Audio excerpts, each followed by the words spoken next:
कई बार कोई दिन जो होता है वो मौका बन जाता है कि आप आज कोई विस्तार में बात कर सके। तो आज भारतीय जनता पार्टी का हैप्पी बर्थडे है, 44 साल की पार्टी हो गई, 1980 में बनी थी। तो आज हम इस बहाने भारत की राजनीति को डिस्कस कर रहे हैं।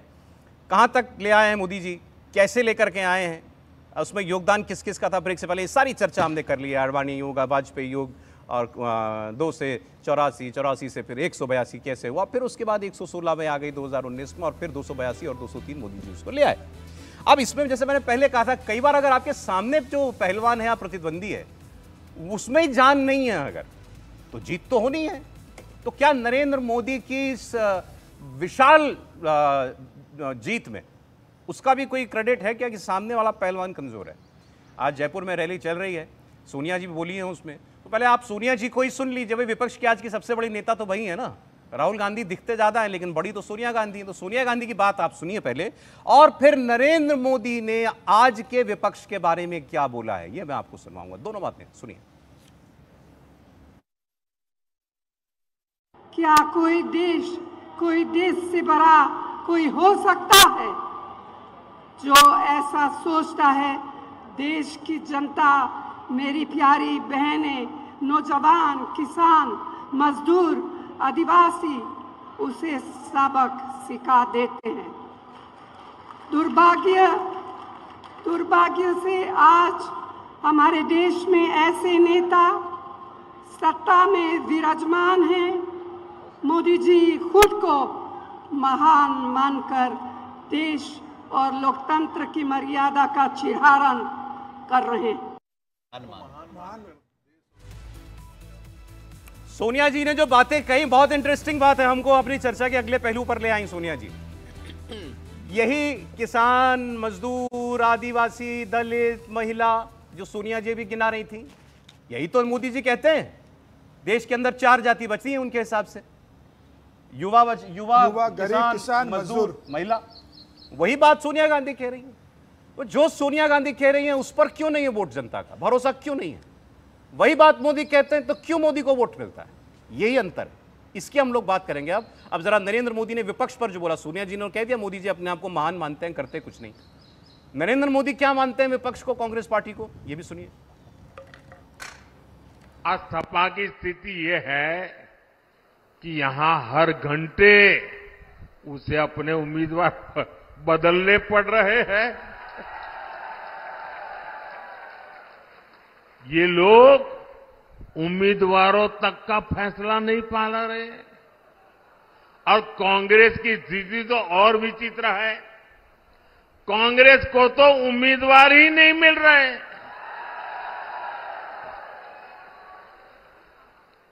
जिन सीटों को कांग्रेस अपना गढ़ मानती थी, वहां भी उसे उम्मीदवार उतारने की हिम्मत नहीं हो रही है। मैंने तो देखा कुछ जगह पे जिसको उन्होंने उम्मीदवार घोषित कर दिया, टिकट दे दिया, उसने दूसरे दिन इस्तीफा दे दिया। आपको याद होगा पुराना, यहां उत्तर प्रदेश में 2 लड़कों की जो फिल्म पिछली बार फ्लॉप हो चुकी है, उस 2 लड़कों की फिल्म को इन लोगों ने फिर से रिलीज किया है।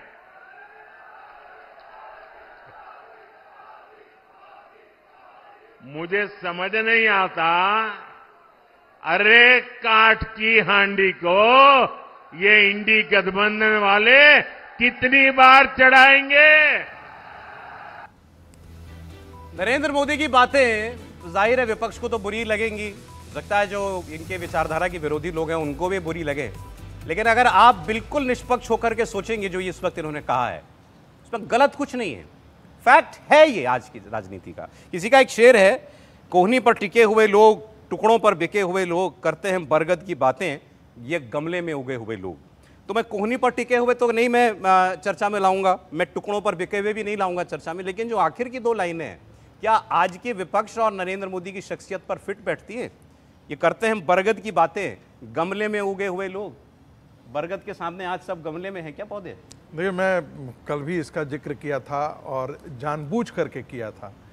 आज के दिन में विपक्ष में एक भी नेता नहीं है जिसकी पैन इंडियन एक्सेप्टेबिलिटी हो और उतने बड़े शख्सियत के साथ एक्सेप्टेबिलिटी हो। जितने भी हैं वो सारी क्षेत्रीय पार्टियां हैं, चाहे वो डीएमके ले लीजिए, ममता बनर्जी ले लीजिए, इधर लालू प्रसाद यादव के बेटे ले लीजिए, अखिलेश यादव में ये सारे पारिवारिक पार्टियां हैं और ये सारे क्षेत्रीय दलों के साथ हैं, एक क्षेत्रीय दल के रूप में हैं। उनका न कोई नेशनल विजन है और न ही नेशनल आउटरीच है। तो एक ढंग से आप कह सकते हैं जो राष्ट्रीय पार्टी है, जहां पर नरेंद्र मोदी को चुनौती मिल सकती थी, वो कांग्रेस से मिल सकती थी। लेकिन नरेंद्र मोदी के पास एक राहुल गांधी जैसा प्रतिपक्ष है, जो राहुल गांधी रोज सेल्फ गोल करते हैं, रोज राजनीतिक आत्महत्या करते हैं। क्रेडिबिलिटी ऐसा है कि उनके पास 100 मुद्दे हों, लेकिन आपकी क्रेडिबिलिटी इतनी जीरो है, विपक्ष की क्रेडिबिलिटी इतनी जीरो है कि ये तमाम मुद्दे आप गिनाते जाते हैं और जनता आपको एक्सेप्ट नहीं करती है। तो नरेंद्र मोदी के उभार में उनका अपना व्यक्तित्व, उनकी अपनी डिलीवरी, उनका अपना सोच। आप सोचिए, कभी आपने सोचा होगा कि इस देश का प्रधानमंत्री ऐसा होगा जो मंदिर जाकर के और बद्रिकाश्रम जा रहा है, शंकराचार्य का मठ जा रहा है, गुफा के अंदर चला जा रहा है। यानी ये सामान्य बात नहीं है। वो हिंदुत्व के प्रहरी के रूप में खड़े हैं, उनको प्रतीकों से डर नहीं लग रहा है। भारत का कौन सा प्रधानमंत्री ऐसा किया है? इस बात की तो घोषणा अटल बिहारी वाजपेयी तक ने नहीं की। तो ये नरेंद्र मोदी की शख्सियत है जिसका मैं बार बार जिक्र कर रहा हूं। नहीं, जो आप और यही तुलना कर रहे थे विपक्ष से, आपने राहुल गांधी की बात की।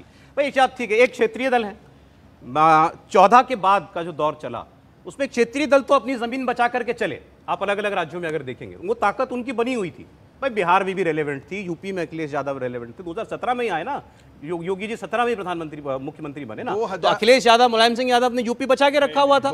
ममता बनर्जी बंगाल में है, उड़ीसा में भी कोई है, साउथ में भी सब डीएमके है और तमाम पार्टियां हैं। हम राष्ट्रीय चुनाव की बात नहीं, मैं सवाल पा रहा हूं। इन क्षेत्रीय पार्टियों का ने अपना बेस 14 के बाद 2-4 साल तक तो बचाया। आज मोदी वो भी छीन रहे हैं। बिल्कुल बिल्कुल। तो ममता बनर्जी को 2019 में छीना उनका बेस, बिहार में सफाया कर दिया, महाराष्ट्र में कांग्रेस पार्टी एनसीपी सफाया कर दिया लगभग। तो नरेंद्र मोदी तो लगातार उनको छीन रहे हैं। कांग्रेस पार्टी से क्षेत्रीय पार्टियां विजयी हुई हैं। क्षेत्रीय पार्टियां और भारतीय जनता पार्टी डायरेक्ट कहीं नहीं टकरा रही हैं। एक आध अपवाद आपको मिलेगा। ये कहना सही है ना कि नरेंद्र मोदी ने पहले कांग्रेस को ढेर किया और अब क्षेत्रीय पार्टियों को ढेर कर रहे हैं। बिल्कुल सही है, बिल्कुल। अच्छा ठीक है, बिल्कुल सही। ठीक है, अब जरा विपक्ष की बात मैं करना चाह रहा हूं आपसे। अब थोड़ा सा पीछे जाना ही पड़ता है। आप राजनीति की हम लोग बात कर रहे हैं तो हमने 1 घंटा तो यही चर्चा की ना कि आज भाजपा जो है नरेंद्र मोदी की बदौलत है। अब आप विपक्ष में देखिए जरा, आप जवाहरलाल नेहरू जी से शुरू कर लीजिए। मैं कांग्रेस पार्टी की बात करता हूं। भाई जवाहरलाल नेहरू साहब को जो हिंदुस्तान मिला था जिसमें वो प्रधानमंत्री बने, उस वक्त की अपनी देश की जरूरतें थी। अब वो नेहरू जी ने जैसे पूरी की, जितनी नहीं की, वो अलग विषय हो सकता है। नेहरू एक बहुत बड़ी शख्सियत थे, वोट मिलता था नेहरू को मिलता था। उसके बाद इंदिरा जी आई, पार्टी टूटी, इंदिरा गांधी ने अपनी कांग्रेस आई बना ली, वोट मिला। वो वोट इंदिरा गांधी का वोट था ना, तब भी जनता व्यक्ति को वोट दे रही थी। बिल्कुल। उसके बाद राजीव गांधी आए, अब आप कह लेते हैं इंदिरा गांधी की हत्या का सहानुभूति का वोट मिल गया, लेकिन अगर राजीव गांधी जीवित रहते तो शायद उस शख्सियत को भी वोट मिलता। बिल्कुल। लेकिन उसके बाद नहीं मिलता। चलिए ये बहस की बात हो सकती है, लेकिन उसके बाद मैं कह रहा हूं कांग्रेस पार्टी के अंदर जब उस एक शख्सियत का, टावरिंग पर्सनालिटी का अभाव हुआ, तब से कांग्रेस भी डाउन होनी शुरू हो गई। सोनिया जी, मनमोहन सिंह वो काम नहीं कर पाए ना, जनता ने उस रूप में एक्सेप्ट नहीं किया। सरकार उनकी बन गई होगी कोalition की, लेकिन वो काम सोनिया मनमोहन नहीं कर पाए और अब वो काम राहुल गांधी नहीं कर पा रहे हैं। सौरभ जी, सबसे पहले तो ये कि कांग्रेस की चर्चा जब हम करते हैं ना, तो इस देश में एक मनोदशा तैयार कर दी गई कि अरे कांग्रेस तो ऐसी पार्टी थी। हम ही पत्रकार लोग, विश्लेषक लोग कहते थे कि कांग्रेस सत्ता की पार्टी है, भाजपा विपक्ष की पार्टी है। ये गांधी परिवार ने एक लोगों के मन में डाल दिया, वरना लोगों को थोड़ा इतिहास ध्यान में रखना चाहिए। और आज चूंकि हम विशुद्ध राजनीति की बात कर रहे हैं, वैसे तो रोज ही करते हैं, लेकिन आज पार्टियों के संदर्भ में बात कर रहे हैं। ये देश जब स्वतंत्र हुआ 1947 में और पहला आम चुनाव 1951-52 में हुआ, अभी तो हर कोई जानता है ना कि बिना चुनाव के इस देश में प्रधानमंत्री बन गया तो कौन बन गया? जवाहरलाल नेहरू बन गए। ये तो हर कोई जानता है ना कि सरदार पटेल से के सामने कहीं टिकते एक बार बना दिए गए, उसके बाद तो खुद जीते ना। मैं उसी पे आ रहा हूं, उसी पे आ रहा हूं। 1951-52 के चुनाव में करीब मेरे ख्याल से 45-46% मत मिले। सर्वाधिक मत इस देश में किसी एक पार्टी को जवाहरलाल नेहरू जी के 1957 के चुनाव में मिले। कब? जब देश में ये धारणा फैला दी गई कि ये तो गोडसे के समर्थक हैं, ये तो कांग्रेस पार्टी के समर्थक हैं, कांग्रेस मतलब नेहरू परिवार, कांग्रेस मतलब स्वतंत्रता आंदोलन का, उसके बावजूद ये लोग खड़े होते रहे। पीक कब था? कांग्रेस का पीक कब था? वही जवाहरलाल नेहरू 84 नहीं था, 84 नहीं था यार, इसीलिए तो मैं कह रहा हूं 48% वोट मिला था कांग्रेस को। 84 नहीं मिला था, 84 में नहीं मिला था, 84 में 57 से कम मिला था। मैं कहूंगा वो आंकड़ा निकालिए। सीटें 414 भले मिल गई थी, लेकिन सर्वाधिक वोट आज तक कांग्रेस पार्टी को 1957 में मिला। मान लेते हैं इस बात को। और एक बात जो आप बार बार कह रहे हैं कि राजीव गांधी होते तो उनको क्या मिलता? राजीव गांधी होते तो उनको वीपी सिंह मिलता, और मिला वीपी सिंह। 1984 में इंदिरा गांधी की हत्या के बाद 404 पाने वाला शख्स 1989 में जब चुनाव लड़ने जाता है तो राजा नहीं फकीर है, भारत की तकदीर है। राजा मांडा निकल पड़ा, बोफोर्स का आरोप लगा, गायब हो गई कांग्रेस पार्टी, वीपी सिंह देश के प्रधानमंत्री बन गए। और 1991 में नरसिंहा राव प्रधानमंत्री बने, राजीव गांधी की हत्या हो गई। इस देश में एक बड़ा वर्ग है जो सोचता था कि नहीं, इस परिवार ने बलिदान दिया है, और इसका पूरा सम्मान मैं करता हूं। लेकिन इंदिरा गांधी को किसने मारा? स्वर्ण मंदिर के उस ऑपरेशन की वजह से। क्या आप किसी भी एक ऑपरेशन को इस तरह से नहीं कर सकते थे कि सिखों की भावनाएं आहत नहीं होती? और उसके बाद राजीव गांधी जैसा नेता कहता है जब बड़ा पेड़ गिरता है तो धरती हिलती है। कैसे कोई कह सकता है? कह सकता है? संवेदनहीन कैसे हो मैं कह रहा हूं गलतियां की राजीव गांधी ने, नहीं, लेकिन शख्सियत थी ना। कोई शख्सियत नहीं थी। मैं बार बार कह रहा हूं, राजीव गांधी अगर कोई हमको भी बड़े प्रिय लगते हैं, बड़ा सुंदर सा चेहरा, बढ़िया सा एक जेंटलमैन चेहरा, बढ़िया सौम्य सा चेहरा, भैया, लेकिन उस सौम्यता का देश की राजनीति से क्या लेना देना है? आप सौम्य थे और आपने कौन सी ऐसी चीज कर दी जिसकी वजह से आपको मान लिया जाए? पंचायती राज की हम बात कर रहे थे। मैं यही तो हम टेलीकॉम की बात, टेलीकॉम बोलते हैं वो लेकर के आए, कंप्यूटर वो लेकर के आए। इसको फिर थोड़ा समझ लेना चाहिए।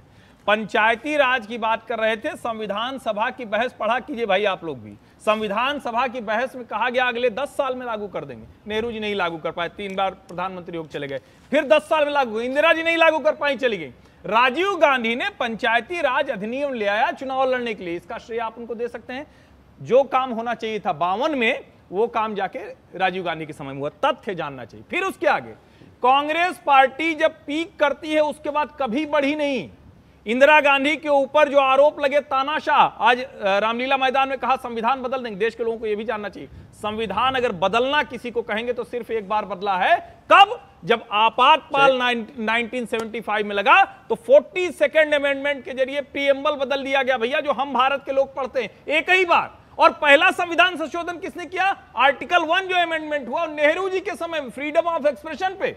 तो ये आप जानेंगे। और कमाल की बात यह है कि कभी भी कांग्रेस पार्टी इंदिरा गांधी के बाद उस स्थिति में नहीं आ पाई। राजीव गांधी क्यों? यही तो पूछ रहा हूं मैं, यही तो कह रहा हूं, कांग्रेस पर भरोसा घट रहा है। कांग्रेस पर नहीं, मेरा आर्गुमेंट ये है सब कुछ होते हुए नेता नहीं है। नेता होता तो आज होती बात। नेता होते थे, लेकिन आप इसको समझिए ना, एक देश को एक पार्टी का पर्याय बना दिया गया। आप भारत के सोचिए, भारत स्वतंत्र होता है, स्वतंत्रता आंदोलन में हर हिस्से के देश के लोग लड़ते हैं, और नहीं सब गांधी जी ने लड़ा, नेहरू जी ने लड़ा, फलाना जी ने लड़ा, लड़े ये सारे लोग। लेकिन क्या लाल बाल पाल वाली पार्टी में उनके परिवार का कोई दिखता है? क्या सुभाष चंद्र बोस का कोई आपको दिखता है? या उसको हम कहें तो उस क्षेत्र के लोगों की भी कौन सी एस्पिरेशन पूरी हो गई?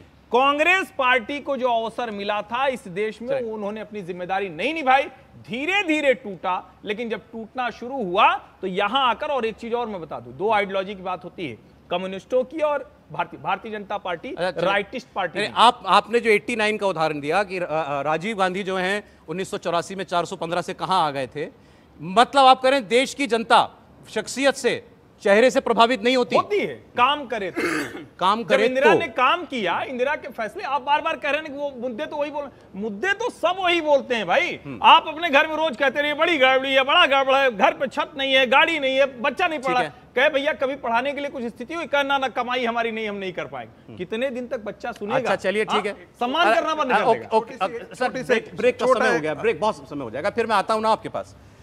बात कर दी त्रिपाठी जी ने, शख्सियत के साथ काम चाहिए, केवल शख्सियत से नहीं होगा। अब आज कांग्रेस के पास दोनों बातें हैं क्या? शख्सियत है क्या? है वो राहुल गांधी में, विपक्ष की किसी और नेता में है क्या? वो शख्सियत की बात, पर्सनालिटी की बात मैं कर रहा हूं। और पर्सनालिटी के साथ काम का दावा तो सब करते हैं, हर क्षेत्रीय दल काम का दावा करता है, हमने जो किया किसी ने नहीं किया। फिर क्यों आधार टूटता जा रहा है? क्यों ये मोदी की तरफ छिटकते जा रहे हैं? और मैंने आपसे कहा था आम आदमी पार्टी की आज हम तुलना करेंगे, देश की सबसे छोटी पार्टी है उम्र में, उसकी बात ये आज वो उसका लक्ष्य है, मुझे कांग्रेस बनना है, पहले कांग्रेस को खाना है, खत्म करना है, और फिर मोदी की तरफ देखना है।